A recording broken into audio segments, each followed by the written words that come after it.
right here. Okay, hello. Hi, everyone. Welcome to an official talk.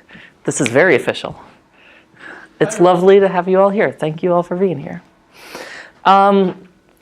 Cool. This is the title of my presentation. This was given at the Madison and Midwest Game Development Conference a few weeks ago, and now I'm redoing it. So here we go. Go for it. Okay, content warning, generally for misgendering, awful humor, the word queer, suicide mentioned, very mild character spoilers. When I say mild, I mean very mild. I'm just going to basically mention some characters from these games. Other games, lots of games on there. Cool. You are approached by an oddly boyish character with short hair, a mischievous grin, and a red shirt. Go for it. Rose says to you, "Welcome to Madison. My name is Rose. I've been assigned the pleasure of helping you navigate this city. Before we get started, do you have any questions?" These are your dialogue options. Why did your parents name you Rose? That's an interesting name. No questions, ma'am, sir. Could I have someone else help me? These are all things that have been said to me. Kind of sucks. Go for it. We're going to pick the first dialogue option because that's the way I did the slides. Next. Why did your parents name you Rose? That's an interesting name. Rose smiles at you. They didn't. My real name is... Don't know. I was born as a boy and decided that it just didn't fit me. The name Rose feels much more right. These are your next dialogue options. Again, all things that have been said to me. Congratulations, that seems like quite the change. Have you had the surgery yet? Cool, show me around Madison. Dead name. Yeah. So go ahead. So for the real introduction, hello. Nice to have you all here. My name is Rose. I use she, her pronouns. I'm doing game stuff and education stuff and working with the Game Design and Development Club. Woo! And all these other things, right? Aspects of myself. You'll notice I put trans near the bottom of the list. It's because it's an aspect of me, yes, right? But it's not the first aspect I share with everyone. I don't just walk up and say, "Hi, everyone, I'm trans. Hello. Hi, nice to meet you." But it does happen sometimes in games. Can't unfortunately see this all that well. In fact, could I have someone turn off the lights? Nick, could you hit the light switch over there at the door for him?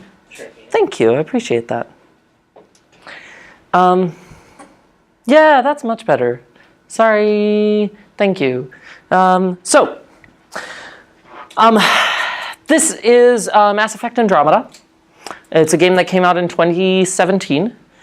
And one of the characters, who is identified in the text as Hanley Abrams, then goes on and says, "People knew me as Stefan, but that was never who I was," in one of the first lines of dialogue. Of course, now the problem is that videotaping, I didn't think about this. Does it like, is it seeing me at all? It is, if you're a little dark. Yeah, like you can see you. It's just a little dark, but you can see like your face and your hands. Okay, that's fine. Your shirt blends in with your pants. That's fine, whatever. That's We'll just leave it as is. Thank you. Unfortunately, this room doesn't really have a presentation mode. Okay, so this is problematic, right? This is happening in games. So how do we make this better? How do we change things? How do we go from having games that don't treat trans and LGBTQ characters well to games that do treat them well? Well, hi, Rose Klein here. Have you been having gender problems in your games? Do you want to make a game that has effective addressing of gender issues? Well, look no further with my one-step program. Hire diverse gendered people. The end. Yeah, thank you. This is my talk. It's been nice being here. This is my contact information. Let's chat about it. Obviously, I'm going to keep going. There's more to it than that, but if there was one takeaway from my presentation, it's that: hire diverse gendered people. Going through the rest of the talk, this is what it's kind of going to look like. There's a lack of representation, and what we have in the game industry is really ineffective. The places where people do give representation in games is not always handled the best, especially in larger titles. Proper representation is really important for students, for kids, for all of us. It introduces new perspectives and helps tell exciting stories. And games that show that representation well, which are few and far between, which I will be referencing, have managed to do so because they kept their characters multifaceted. And you too can create successful gender diverse characters in your games with just a little bit of upfront effort. Go ahead. So some definitions first. When I say gender diversity, right, this talk is, what is this talk? This talk is empathy and gender diversity. And when I say gender diversity, I mean more than the binary, right? I mean people on the under the trans umbrella. I mean non-binary folks as well. Very important to include that, please. So what is gender? Well, here's my fancy diagram that will help make everything clear for you. This is the gender dodecahedron. My favorite point, grapefruit. Although redacted is also pretty good. Or air pressure. I'm sure that made gender a lot clearer for you. Here's an actual diagram that I really, really like and enjoy showing to students. This is one that I would definitely recommend. You can look this up online. Just type in the gender unicorn. It'll be one of the first things that pops up. This is a pretty effective infographic in terms of how to talk about representation. Note, this does not include a full list of pronouns. I would definitely recommend looking that up. Those do exist out there. And also of note is that all of these things on here are arrows. And what that means is that there are various degrees of intensity of all of the feelings on here. And I think that's just an important thing to keep in mind for issues like this. Go ahead. So, a quick rant. There are three major titles that I've been able to find. If anyone has any AAA or larger game titles that they would like to talk to me about, please do. But there have only been three that I've been able to find in my rather extensive research that effectively address transgender characters, that effectively represent them. And there are zero, big fat zero. There are zero larger games that have successfully addressed non-binary trans representation. And that's a real problem. So we need to talk about how to fix that. Continuing on with some definitions. I made up a new word because I guess that's a thing that you do when you have a presentation for a conference. Right? You know, when you write a paper, you need to make up a new word, or a thesis. And when you're presenting at a conference, you need to make up a new word. So my new word is alliempathic. I literally could not find a word for this. So this is what I did, which in this case means showing the ability to elicit empathy from others. So this is especially in the context of a game. Characters that are alliempathic are characters which elicit empathy from the players. This is not the same as pitiful. This is not a character that you pity in the game. And this is, it's sort of like identifiable, but a bit different. I made this word. I'm very proud of this word. I made this word from mashing the words illicit and empathic together. Also, it's inspired from Ellie from The Last of Us, which is a great game. Anyway, moving right along.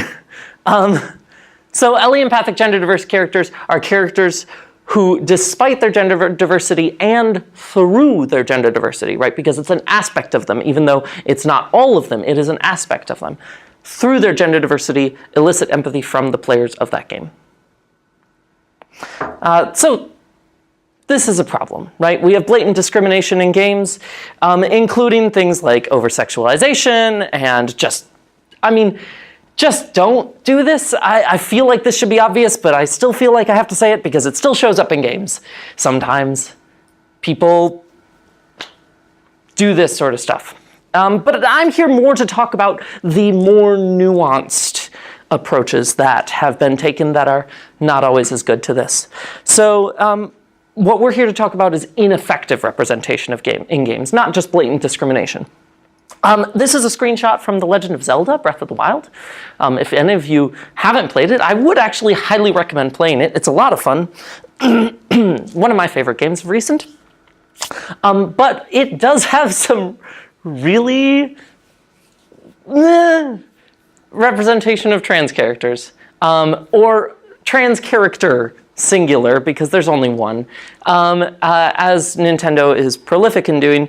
And in this particular case, it's a character who they make a joke of the reveal of that person's assigned sex at birth, right? They rip off the face thing and it's like, oh, there's a beard. And it's played as a joke in the cinematics of the game. Some of the other things around it are treated okay, but generally it's not very good. There are other examples, of course, as well. Persona 5, also an excellent game I'm sure some of you have played, which has these two fancy characters who do the hand limp, the limp hand, a really, really well-known gay trope, stereotype, usually played as derogatory, and in this case with the line, "We're the fashion police." Continuing on. Oh, I probably shouldn't hit the mic. Anyway, continuing on, Horizon Zero Dawn, also an excellent game. I would highly recommend playing all of these. Horizon Zero Dawn has an instance in which you can encounter and talk with a character who is handled well in their own dialogue as trans. However, the dialogue options that you are given, almost all of them misgender that character. We shouldn't be providing people the tools to be discriminatory. Then there's also, of course, the problem of Hanley Abrams in Mass Effect Andromeda, and the list goes on, right? We start talking about things like over-sexualization in games, in this game, in that game, in Overwatch, and it just starts to get to the point where you just gotta take a break sometimes from all of this because it's overwhelming. So what can we do? How can we fix this? How can we start addressing this? Well, there's some things that people have tried, right? One thing that people have tried is the strong female protagonist. This example pulled from Rise of the Tomb Raider, which is a pretty fun game about Lara Croft. And finally, that game has managed to overcome what is often cited as that game series' most persistent problem of over-sexualization of Lara Croft. They managed to overcome that. But what they did in its place is they put in this one character who was too serious for all the jokes, right? Who had this sort of one-dimensional strength. The only defining feature of this character is that she is strong, which comes at the expense of a lot of other things. This is also seen in things like Wonder Woman, which is a fantastic movie. But when does Wonder Woman laugh in that movie? When does Wonder Woman crack a joke? When does Wonder Woman have sarcastic sass or something like that? And that's not to say that having these strong characters is bad representation, just that it's ineffective representation, right? It's not representation of bad things. But when we have characters that are only described as strong, we don't feel empathy for them because we have moments when we're weak too. We have moments when we're humorous in the face of danger because we don't know how else to process it. And a lot of characters fall short of that. So it does not elicit empathy from the player. It's not empathic. Using my word. This is my word. I made it up. Please use it. Thanks. Anyway, continuing on. Another thing that people have tried. Hiding content. This is the example of Birdo from Mario, and first appeared in some of the early games. Excuse me. First appeared in some of the early games and was coded as femme, and then there was some stuff in some additional content that you could read that indicated that she was that she's trans. But having that sort of added layer of content doesn't really create empathy in the minds of the players. It is, having this extra character building without the risk, quote unquote risk, right, of putting an openly trans character in a game. But this obviously has some drawbacks, right? It can't work for main characters. If you're going to have a main character where all their character is hidden behind the screen and is in manuals that you have to flip through, well, obviously your players are never going to connect with that main character. So this also is not empathic, right? You are not able to empathize with a character that you don't really know much about. Another thing that people have tried, Horizon Zero Dawn, like I said, really great game, and sort of falls into the strong female protagonist, but has its moments where it ducks out of that. The problem that I think Horizon Zero Dawn falls into more often, and this is sort of a controversial statement perhaps, is that the character, Aloy, the main character, is kind of empty. Instead of having any strong, persistent traits or nuanced traits, in order to give the players more control over where her story went, she was given less character.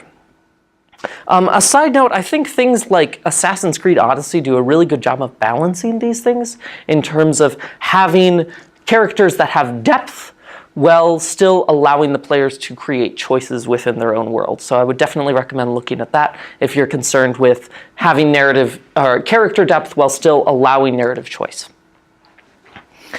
But what this game does is it shows the character as sort of just an empty vessel for the player, as opposed to a person with different aspects in their life. And therefore, this also, I would argue, is not empathic. I mean, there could be an argument for this. But if you have a character without any strong aspects, how are we supposed to relate to that? How are we supposed to empathize with that character? So we have all these ways that people have failed, but why should we put in the effort? Well, apart from just being the right thing to do, here's a lot of examples of people. I took a bunch of quotes from some students that I worked with. This is primarily from people between the ages of, if I recall correctly, 12 and 20. 20 sort of being the higher bound of that. I really like, the fact that I could be a lesbian kept me playing the Mass Effect series through all the bad plot and level design.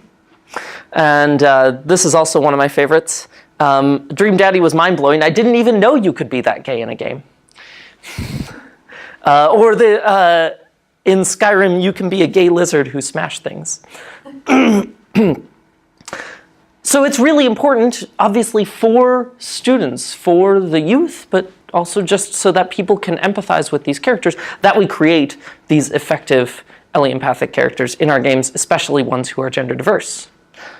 Go ahead. So just to summarize, right?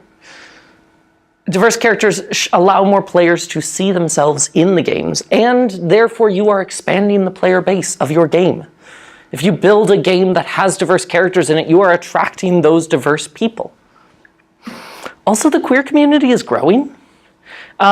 In some recent surveys, recent-ish, There was a survey of youth in schools that suggested that the percentage of youth who identify as being under the LGBTQIA plus umbrella has grown to something around 20%, whereas previously it was quoted in other generations as something closer to 10% or less. So this is growing because more people are able to find themselves in an umbrella definition that is more and more nuanced every day. Note, this does not mean that people are spontaneously turning gay.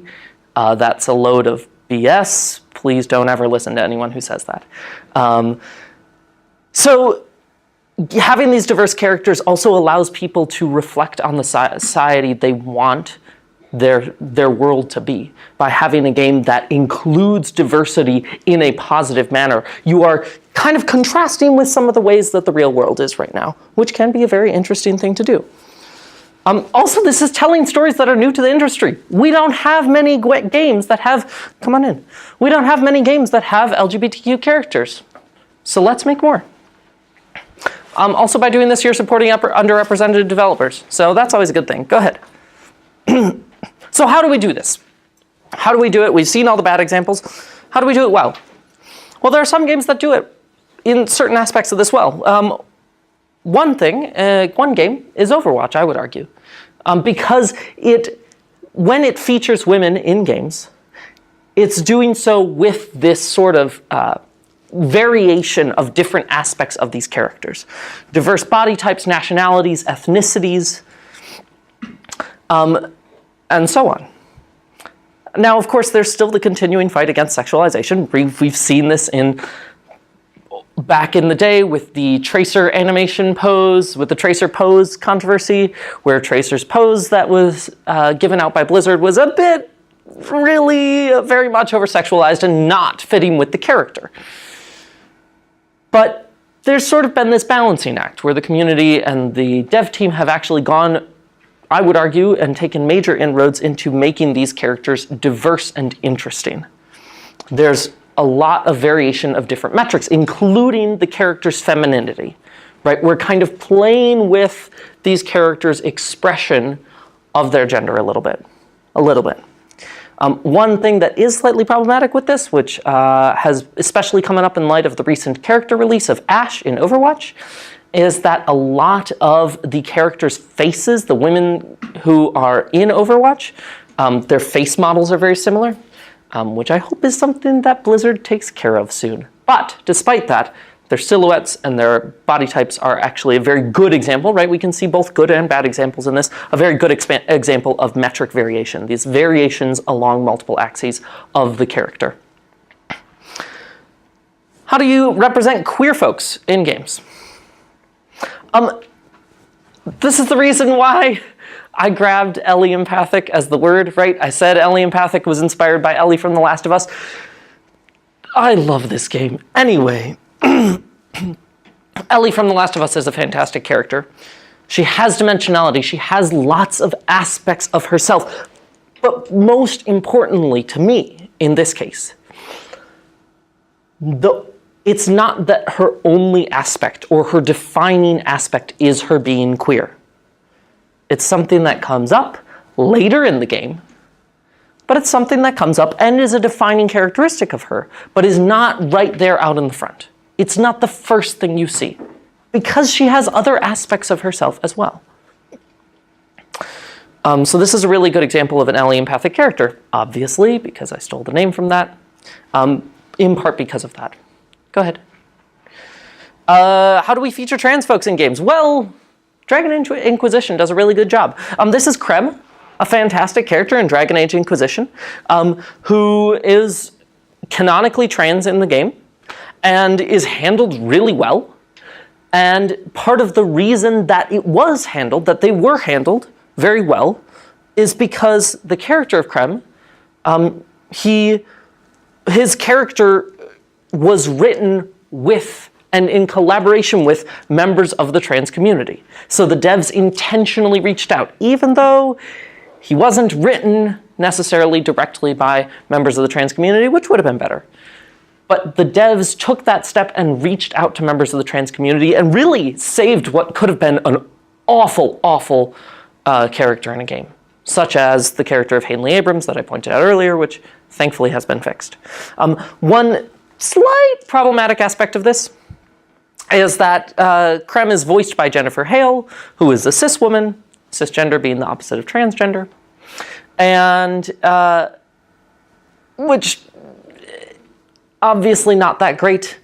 If you're having your character be a trans man in the game, why would you have a cisgender woman voice a trans man? That's just a little bit, it's pretty problematic. Part of the reason why we think that the dev team did that is just because Jennifer Hale is a very big figure in voice acting, but it would have been nice if they had thought about that. Still, the voice lines and the dialogue are very well written, and this character is introduced exceptionally well. I would highly recommend checking him out in Dragon Age Inquisition. This is not paid for as an advertisement, by the way. Anyway, continuing on. I have nothing. Let's fix this, please. I have nothing. There are 0 games, 0 big games. We can draw from indie developers, though. And I think part of the problem is that so often the representation of trans non-binary folks especially is left only to trans non-binary developers. And so if we leave that representation only to them, people who are already at a loss of getting into this industry because of discrimination, then we're going to see less and less indie games that feature trans non-binary folks, and therefore less and less pressure to have AAA titles include trans non-binary folks. So reach out and try and do that even if you are not trans non-binary. Continuing. So how do we make Ellie empathic? This is my word. I'm very proud of it. Have I mentioned that? So how do we make Ellie empathic gender diverse characters? Well, first step, hire diverse gendered people. I know I mentioned this somewhere in this presentation. I feel like it's an important bit. This is important. Please consider doing this. Or just get them to work on your project. Communicate with them, right? And then, after that, you have to keep them. You have to keep diverse gender people. That means paying attention to what they are saying. That means giving them the stage. One of the most important things that I can emphasize is that if you are ever working with people of diverse genders, people of diverse sexualities, etc., make sure that especially, but always, but especially when that subject comes up, when you are developing things for that character, that they get the stage, that you let that person on your team speak their truth without you interrupting. Anyway, moving on. What else can we do? Well, like they did with Krem, work with the communities that you are trying to represent. Right? Even if you don't have these people on your team, again, always the best option is to have these people on your team. It makes everything so much easier and you avoid all these pitfalls. That's why it's my first point. But if you can't, reach out to local affinity groups. Talk to people in the community. Find some friends or friends of friends who are in that community, or just even ask on social media. Send a tweet out and say, hey, I need someone to talk to me and review this character because I don't have your perspective. It's really important. Go on. We can also vary our characters in multiple metrics. And I think this is a really important tool that I love, and I definitely stole this from another presentation at Game Development Conference.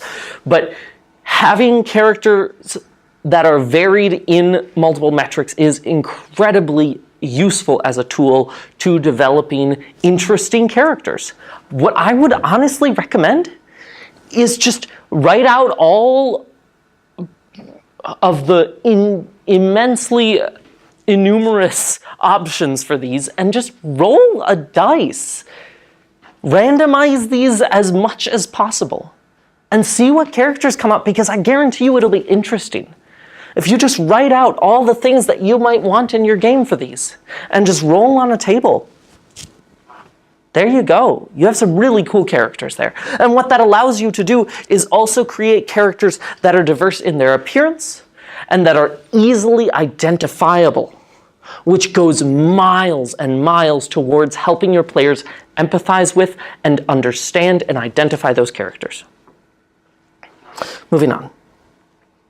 Developing multidimensional characters. Right? This is also Ellie from The Last of Us. I don't know if you can tell, but I like this game. Well, this is number 2, which isn't out yet. I'm very excited for it. These characters are not just one identity. Right? They're not just queer. They're not just trans. They're not just a woman. They're not just gender nonconforming. These characters are many different things. And having that the variation of the different metrics will help you establish characters like that, but also asking those questions, constantly asking questions of how am I doing with establishing this character's personality in different ways? And how am I doing with having this character have multiple different aspects of themselves that are explored in this game? Part of that is also making sure, if you're doing any trans characters, beware of the normative trans narrative. Normative narrative, one of my favorite phrases that I've ever written in a paper ever. The normative trans narrative being, well, you can look it up, but generally one of deviance in a bad way. Please be careful of that. Moving on. A really, really, really critical component. Give your characters community. No matter who we are, no matter what group we belong to, especially marginalized people, queer people, trans people, people of color, etc. Marginalized groups especially will band together for survival. They will find each other.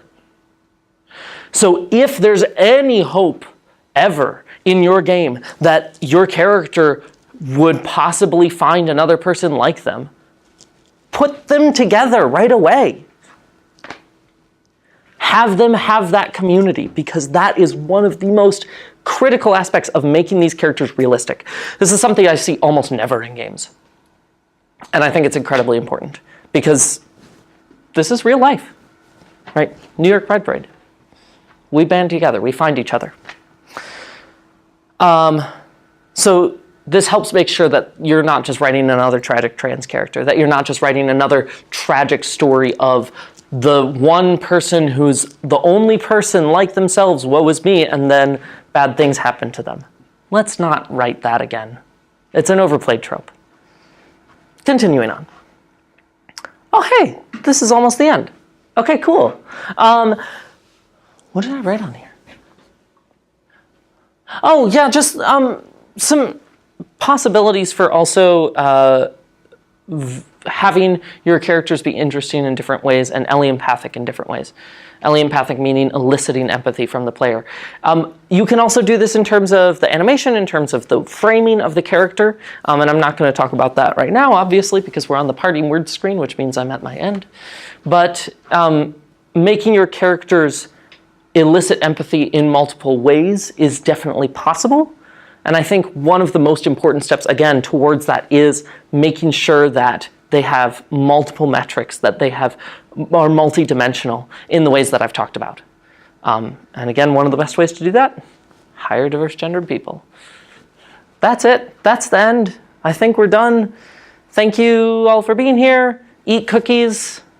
Here's my contact info in case you don't have it. Cool, thanks. That's it. Yeah, thank you. Appreciate it.